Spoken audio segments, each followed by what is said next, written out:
Hello అందరికీ. శుక్రవారం పూజలన్నీ అయిపోయినాయా లేదా కామెంట్ చేయండి. నా పూజలు అయితే అన్నీ అయిపోయినాయండి.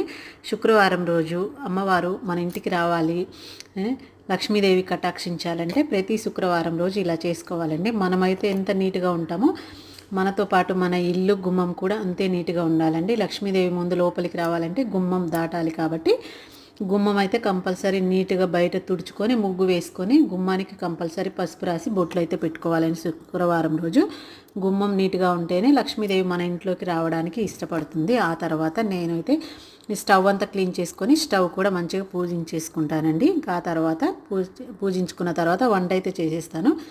పిల్లలకైతే ఈరోజు క్యాలీఫ్లవర్తో పచ్చడి చేసి రైస్ పెట్టేశానండి. ఇంకా అమ్మవారికి సగ్గుబియ్యం పాయసం అయితే చేశాను. ఇంకా ఇవి చేసిన తర్వాత ఫస్ట్ తులసమ్మ దగ్గర దీపం పెట్టేసుకొని ఇంకా తర్వాత ఇంట్లో అయితే దీపం పెట్టుకుంటానండి.